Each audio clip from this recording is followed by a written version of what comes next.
What's going on, you guys? Welcome back to the MC Show. In today's episode, we got more basketball to talk about. I chose 4 teams that we're gonna go over, and at the end of the episode, we're gonna go over what I'm gonna call quick hitters, where we're gonna discuss a few teams slash players, give them just a quick thought, not go dive too deep into it, but that that's the itinerary on today's episode. Before we get started, please don't forget to like, comment, and subscribe.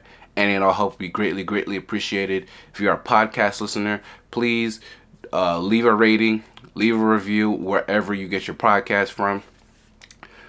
We are 2-3 weeks into the season now.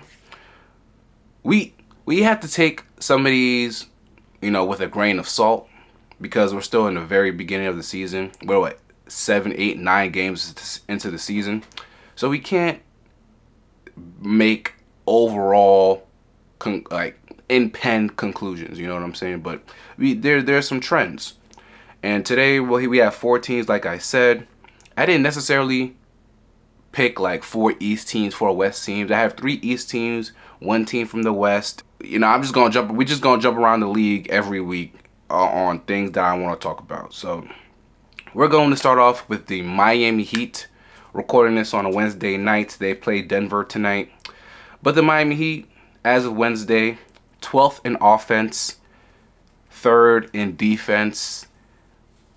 They are top 10 in field goal percentage, top 10 in three-point percentage, top 10 in true shooting percentage. They're the number 1 team in pace. They're top 10 in assists, top 10 in steals. I mean, this team plays so dramatically different this year than they have in the past 7 years or something like that. They play so incredibly different. They play so fast. It doesn't matter if you make a shot or miss a shot. They're getting the ball past half court with so much time on the clock. One of the most frustrating things watching the Heat these past several years was when they would walk the ball up and not start any action until there's 16, 14 seconds on the shot clock. But now they're getting the ball up. They're running less pick and roll. They have the least amount of pick and rolls. They run the least amount of pick and rolls in the entire league, because a lot of their offense is driving and kicking. It's a lot of isolation. They still set screens for Andrew Wiggins to come off a curl, or Norman Powell, more importantly, come off a curl. You can expect those same things when Tyler Hero comes back. Just Tyler Hero coming off a couple screens, hoping to get an open lane to the basket or open 3-point shot. They've just been absolutely incredible to watch. Look at their offense, and their defense probably isn't even getting enough credit. They've been unreal. Bam Adebayo is the best defender on planet Earth. I don't want to hear anybody argue with me, bro. He is truly elite. Guarding the 1 through 5 every single night.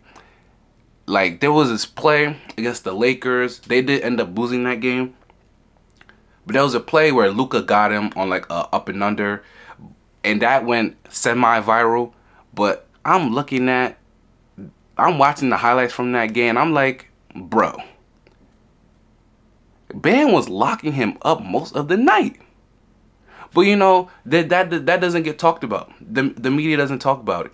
ESPN is not going to talk about it. Nobody on NBC is going to talk about it, unfortunately.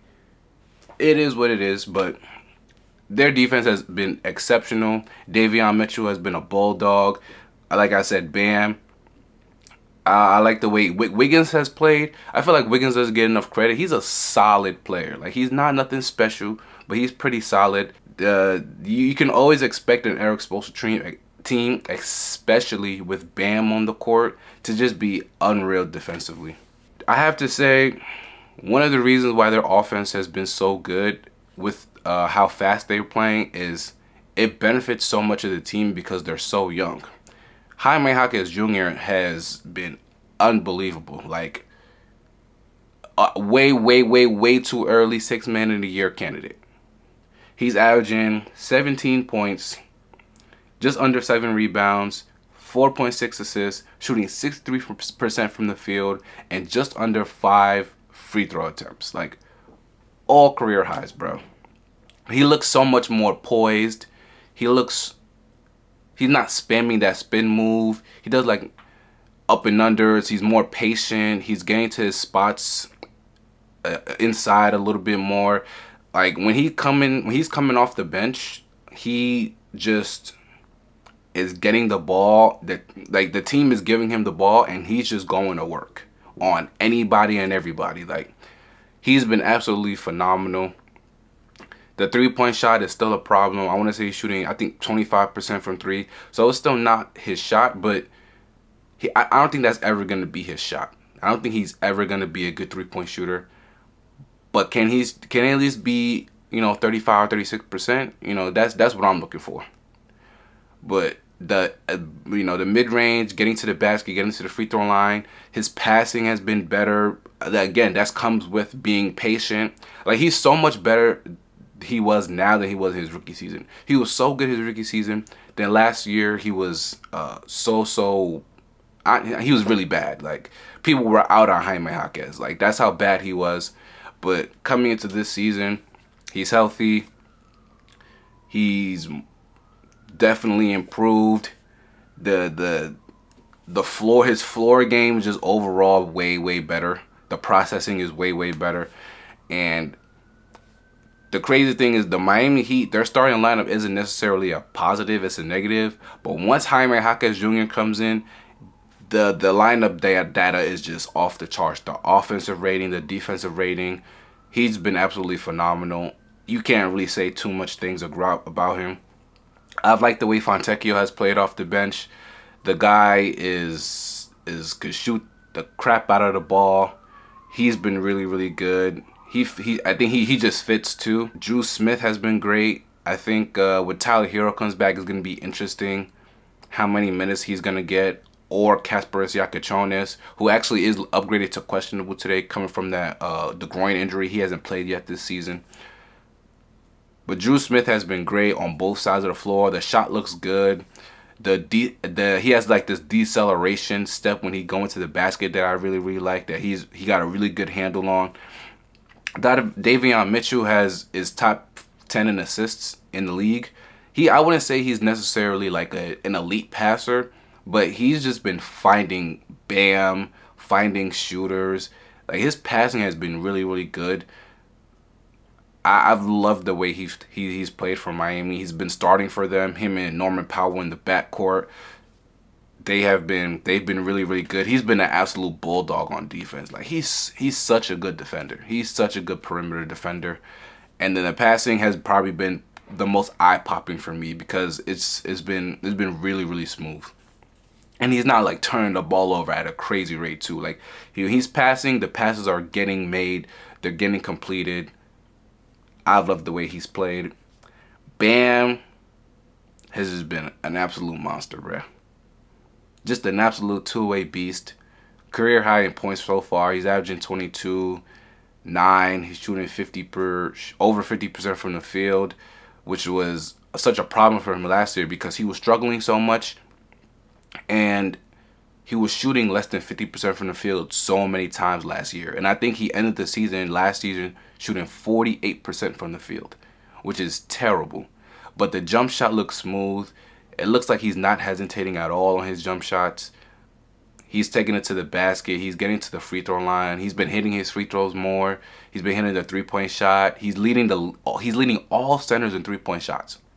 In a league where we have Nikola Jokic, Victor Wembanyama, Karl Anthony Towns, like he's leading all of them in 3-point makes. He's been absolutely phenomenal. Same thing for Norman Powell. He's just as advertised, just the scoring pop. It looks so easy for him when he's like getting to the basket, when he's scoring. They haven't had that kind of scoring in a long time. Like even as good as Jimmy is, Jimmy scores. A lot of Jimmy's scoring is like it's gritty, it's tough, it's methodical, but like him is just so smooth and easy. Just overall, top down, I've loved the way they've played. They've been a good surprise to start the season.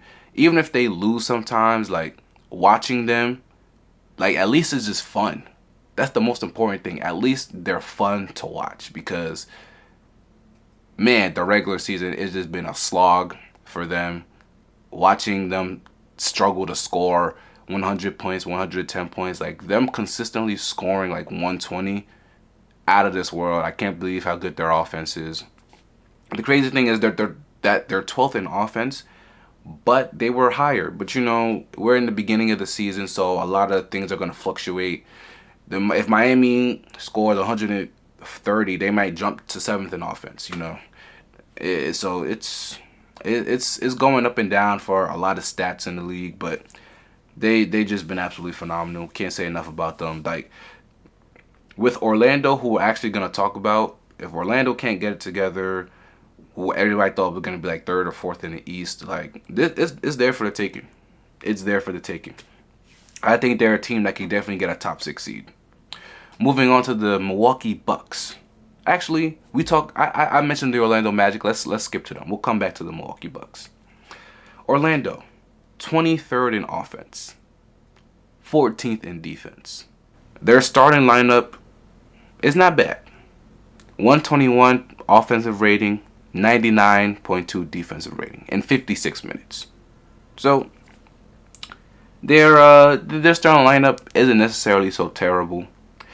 But I will say, before the Atlanta game that they lost without Trae Young, they beat up on a couple teams, a couple 20-point leads. So look, these stats may look inflated, especially the defensive rating, because their defense has they've been struggling. Let's say that they've been struggling. So they had a couple blowout wins. So the stats may be favoring those 2 blowout wins before the Atlanta game. But man, it's still a struggle to watch them on offense. That's my biggest thing. 23rd in offense. Are the Orlando Magic like allergic to having a top 20 offense in the league? Are they allergic? Because why are they once again bottom 10 in the league in offense? It's very, very frustrating to watch them. Banchero, 22.5 points, 9 rebounds, 4 assists, shooting 43% from the field, 21% from 3. Like, what are we doing here? He's taking bad shots. His shot selection is my biggest gripe with him. Just so many. He'll get to the mid range. Like, he's always gonna be a mid range guy. We understand that, but always gonna get to the mid range and then do these 17-foot fadeaway shots where it's like, you're 6'10", you're very athletic. Get to the basket, please. Get to the free throw line. And it's not like he's not getting to the free throw line. Like, he's getting to the free throw line, but so many bad contested shots, and it's just, he's not helping his team if he's gonna consistently take bad shots. You have Desmond Bane there, like the coach, Mosley. You had an entire offseason to fix the offense. I had said when I previewed this team in the offseason, like, Desmond Bane isn't necessarily going to fix everything, but he should definitely give you a boost offensively because he's one of the best shooters in the league, and they need shooting. They need someone to space around Franz and Paolo Banchero. Franz, by the way, is having a really good season. 22, 5 and 3, 52 from the field, 44% from 3 on 4 attempts. That's good. That is good. Banchero is their best player. He's going to need to improve.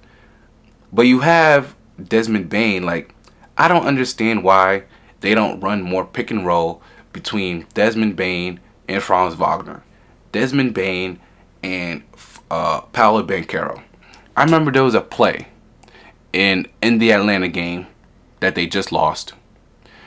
In the first half, Banchero is a ball handler and Desmond Bane is the screener. They run that pick and roll. Desmond Bane ends up flaring out to the top of the key. Both defenders end up going with Banchero, and Desmond Bain gets an open three and he knocks it down. Why are they not spamming that, guys? Why are they not spamming that? It doesn't make any sense. You got Desmond Bain, who he's struggling too. He's struggling too. But you have Desmond Bain, who's supposed to just unlock an entirely an entirely new. I don't want to say an entirely new offense, but just remix and make so much space for those two guys. It helps when they run more pick and rolls between each other. I don't need to see Banchero, Wendell Carter Jr. pick and rolls. I don't need to see Franz Wagner and Wendell Carter Jr. pick and rolls. I want to see some pick and rolls inverted with Banchero and Bain. Same thing with Franz and Bain. Because even if Bain is the ball handler and one of those two guys is a screener, Bain is good enough to get to the basket, get to a floater. One of those two. Like, he's good at getting to the basket as well. Run more of those, please. Run more of those. Spam those. If you have a good play and other teams can't stop it, there's no reason why you should stop running it. Just keep spamming that play. And that's a play that they need to keep spamming. And then on the defensive side, you expect their defense to be exceptional. And it just hasn't been. They've let more teams score like 120 points this season than I feel like they did last year. Like last year, they're dragging you through the mud. This year, every other team I feel like is scoring 120 points. The first game of the season against Miami had 120. The paint defense is not good. They're allowing a lot more dribble penetration I've seen this year than I've probably seen all of last year. Desmond Bain was consistently getting cut behind by Zachary Reese-Shea. They're just letting open cutters get to the basket. Like, where's the physicality? They still foul a lot. They fouled a lot last year because, again, they're so physical and aggressive. But they're fouling a lot this year, but not being aggressive on defense. Like, how that make sense? This is the beginning of the season, so we can't get too high or too low. Still gotta stay even keeled, in my opinion. But Orlando to be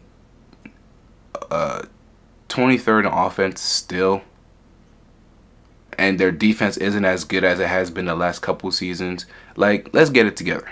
Let's get it together, please. Banchero, please take better shots. Mosley, please keep running more pick and rolls, more plays between Franz, Paulo, and Desmond Bain. I think you can get open enough shots when you have those three involved in the same action. Franz Wagner, you're playing fantastic.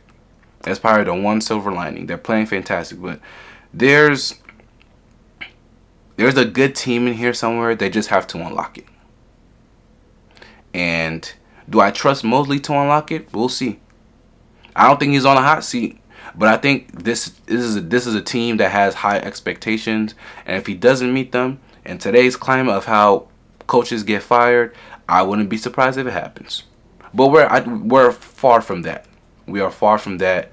Let's give them time to hopefully gain more chemistry and, get some more wins and be above 500. The Milwaukee Bucks are our next team. They are 8th in offense, 21st in defense, top 10 in field goal percentage, 3-point percentage.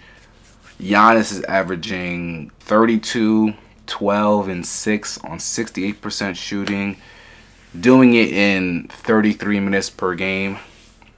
AJ Green, like I said, they're 8th in 3-point percentage. AJ Green is, I wonder if he's still leading the league, but 53% from 3. I'm not going to lie.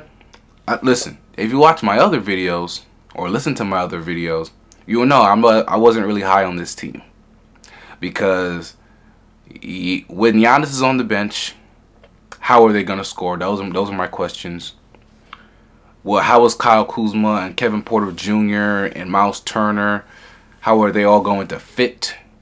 Not fit. How are they all going to play with more increased roles, more, pressure on them to perform because there's no second star on the team. And I think they've improved. They've been good. I think Kyle Kuzma has like, I think he's more active. Just more activity on the defensive side on the football. The offensive side, he's not necessarily scoring a ton, but I just see a little bit more pop from him. You know, I like the way AJ Green has played. I've liked how Gary Trent Jr. has played. Kevin Porter Jr. has been out, but man, they don't need Kevin Porter Jr. starting because they have Ryan Rollins. What a pickup! What an absolute pickup! He was on a two-way just last season. This season, he's coming into a more increased role. He's a dog on defense. He can get to the basket. He shoots the three pretty well. He has confidence too. Like he's a dog. He's an absolute dog. There's no reason for them to take him out the starting lineup when Kevin Porter Jr. comes back. Like there's no reason. Like he is their starting point guard. He is their starting point guard for the rest of the season. He has it. Like he really, really does. I've loved the way he's played. That Warriors game, drafted by the Warriors, by the way, in 2022. That Warriors game, watching him cook that entire Warriors defense was something. I know if you're a Warriors fan, you're probably like, God dang it. When a player plays good, you got to give them credit. And he was absolutely phenomenal that game. For a team that is probably desperate to keep Giannis and not want him to leave, hitting on a guy like that means a lot. They haven't drafted well. When was the last time you saw Milwaukee Bucks draft somebody and that person turned out to be very, very good? That person got a second contract. Like it never happens. And they didn't draft him, but they found him, got him on a two-way contract last year. Last year he showed a little bit of pop here and there, but nothing compares to what he is right now. Like he's been absolutely phenomenal. Probably the biggest story of their season and why they can be a better team than I imagined.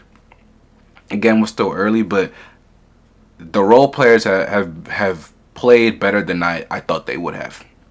Dog, you gotta give credit to those role players. You gotta give credit to Doc Rivers. He's coaching them well.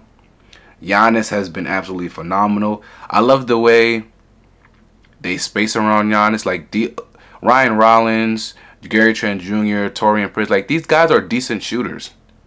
So when Giannis is on the court, he's gonna get his. But again, he's averaging 6 assists per game. Like he's gonna spray it out to shooters, and they've been shooting it confidently. They're top 10 in 3-point percentage. You can't really, like, you gotta give them their credit. They're also like top 10 in lowest turnovers in the league. All this on Giannis's plate. The fact that they're able to compete the way they have.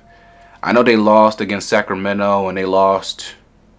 I forgot who they lost after Sacramento, after they beat the Warriors, but they've looked better than I had imagined. The defense isn't great. I will say Giannis individually has been playing fantastic defense. They're still a team that I think gets scored on relatively easily. Bottom 10 in defense. So that's going to be a concern for me. But if Giannis is healthy and the other guys can shoot well enough from three, I think that, I don't think they're not gonna miss the playoffs. I'll say that. I think the East is weak enough. I think you don't know how well, so I feel like some of these teams have been a little underwhelming to start. Atlanta, Orlando. The Knicks play tonight actually against the Minnesota Timberwolves, so we'll see. But even the Knicks have been slightly underwhelming. Karl-Anthony Towns has not been great to start this season. You never know. You never know. In the Eastern Conference, anything is possible. Final team that we're going to discuss today, the Memphis Grizzlies. Okay. John Morant was suspended for conduct detrimental to the team. That Lakers game was absolutely awful. He didn't even try. 20 points per game, 39% from the field, 14% from three-point range. He has not been good at all. I said before the season has started, if Memphis wants to be a playoff contender, Ja Morant needs to get back to what he was in 2022. Ja Morant coming off of 2022 looked like a top 10 player. Ja Morant right now, Tim Bontemps have said on the Hoop Collective podcast, he doesn't even know if Ja Morant is a top 10 point guard in the league right now. And you know what? I thought that was kind of crazy, but then I counted on my hands right now how many point guards are playing better than him. Josh Giddey's playing better than him. Steph Curry, Shai Gilgeous-Alexander, Luka Doncic, Cade Cunningham. That's 5 guys. And this is a season where you had De'Aaron Fox hasn't played yet. Damian Lillard hasn't played this season. Kyrie Irving hasn't played. And Tyrese Halliburton hasn't played.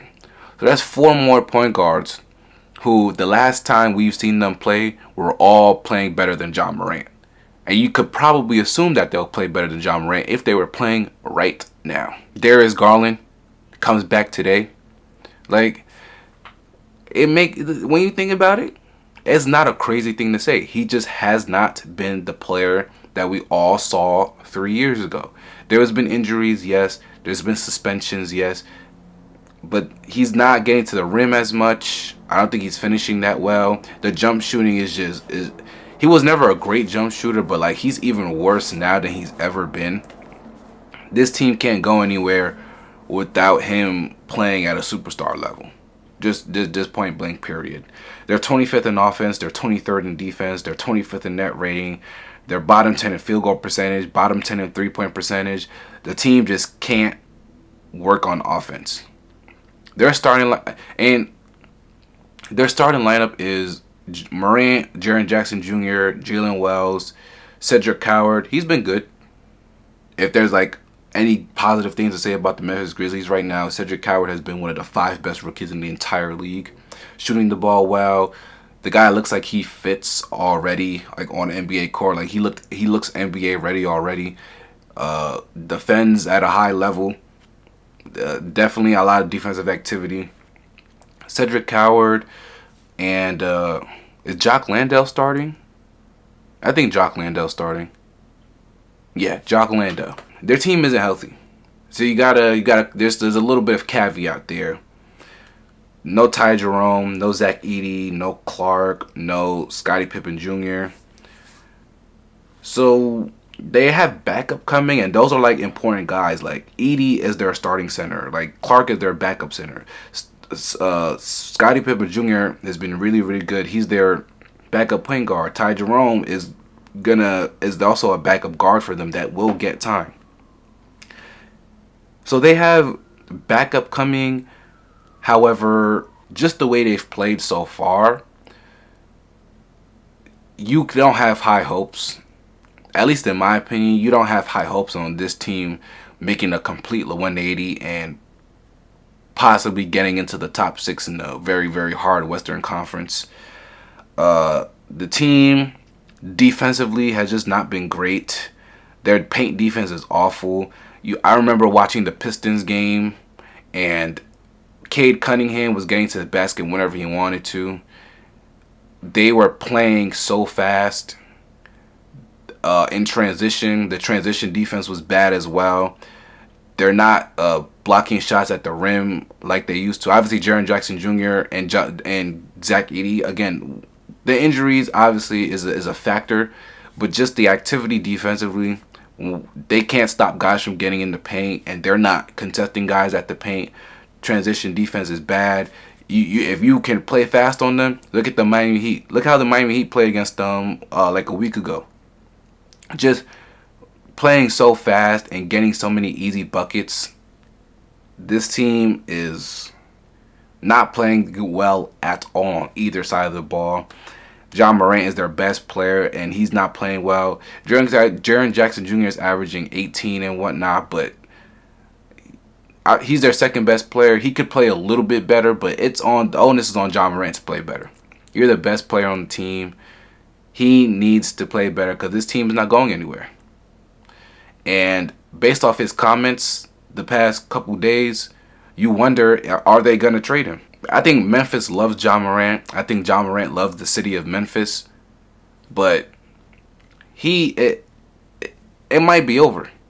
I'm not gonna say it is over. It could be, and I don't know if John Morant has a high uh, trade value right now. I'm not sure how many teams are gonna be like, oh shoot, John Morant is available. Let me try to go get him. Maybe Sacramento, maybe New Orleans. Not sure any other teams really looking for that point guard. A lot of teams, a lot of analysts and media people have been saying Miami. Guys, the Miami Heat's offense comes from a guy who used to work in the Grizzlies last year. That guy changed the Grizzlies offense. John Morant didn't like it. John Morant is not going to like it in Miami if he didn't like it in Memphis. He's not coming to Miami. Okay? Well, where could he go? Again, it's hard to like make up trades for John Morant again because he doesn't have high trade value. They're just going to have to figure it out, and he's going to have to play way better. Point blank period. Finally, let's get to some quick hitters. Pelicans. I just wrote Pelicans like smile, like sad face. That's Pelicans sad face. Just got their first win against Charlotte, but Zion is out 7 to 10 days. Their offense looks pitiful. It truly looks pitiful. Their defense looks pitiful. Derek Queen looks good. Jeremiah Fears looks good. But they just look so bad. Willie Green. I hate to say it, but I think Willie Green might get fired. I think Willie Green's gonna get fired. I think this front office is probably gonna look at him and maybe he deserves a little bit of blame, but they put a roster together that just is not going to be functional NBA offense or NBA defense. And we're not even going to get into the pick stuff with that they did because that was, I think people have dissed them enough for it. Maybe I'll diss them another time, but just terrible for the Pelicans. I feel very bad for their fan base. The Bulls, positive. Josh Giddey, 22, 9, and 8. 40% from the field. They are the number one team in the Eastern Conference. They're top 10 in offense. They were number one in defense not too long ago. So they've dropped down, but they're 11th in defense. Josh Giddey has been amazing. Ayo Dosunmu off the bench. He's actually up for an extension. This is a contract year for him. He's looking really good. He's been leading that second unit beautifully. But they're getting good contributions from like Kevin Huerter. Getting good contributions from like Patrick Williams. Getting good contributions from Nikola Vucevic. Kobe White hasn't even played yet, and they're playing this good. Like this is really, really good for the Chicago Bulls. Could they make the playoffs? It's possible. Anything is possible in the Eastern Conference, guys. That's what we have to remember. Anything is possible. So, could they potentially get like? I don't think they're going to be number one in the conference. Could be wrong, but I don't expect them to be number one in the conference forever. But could they get 6, 7 or something? Damn it! I can't believe I said that. I'm so disappointed in myself. I'm not a degenerate person. You know, only degenerate people say stuff like that. Not me. Could they be 5th in the Eastern Conference? Let's say that. Could they be 5th in the Eastern Conference? It's possible. Trae Young, last quick hitter, is out with a knee injury. He's going to be out for a month and a half, 2 months, somewhere in that range. So Nickeil Alexander-Walker has been starting his place. I've liked the way Nickeil Alexander-Walker has played. Watching that Orlando game, 20 points. He's averaging 17.3 for the season. He's just shooting the ball. He's not shooting the ball well for the entire season, but ever since he's been in the starting lineup, I've liked the way his offense looked. This is going to be a really interesting next part of the season for the Atlanta Hawks because Trae Young is up for an extension. They're not willing to give him a max, I'm assuming. Probably that's what the situation is. They're not willing to give him a max contract. And so if they look at this team with Dyson Daniels and Nikhil Alexander-Walker in the backcourt, and they're like, hey, we think we could still be a top 5 team in the Eastern Conference without him, then it's going to open up some interesting conversations for the trade deadline and next offseason to see Trae Young could be the next like superstar on the move. But it's interesting they spanked Orlando. I'm gonna be really interested in to see how their offense works. They still look like they play with pace. Dyson Daniels has looked pretty good these last few games. Porzingis has looked pretty good. Onyeka Okongwu off the bench has looked good. So I'm definitely gonna be interested in how the Atlanta Hawks play without Trae Young in the lineup. That's it from me today. Went over a few teams. Went over some quick hitters. We'll be back to discuss more teams, any more NBA news. You'll hear it from me. Thank you guys for listening. Thank you guys for watching. If you are on YouTube, please don't forget to like, comment, and subscribe. And then I'll help you greatly, greatly appreciate it. Podcast listeners, please follow, download, leave a review, leave a 5-star rating. Because why would you leave anything else? And I'll see you guys next time. Peace.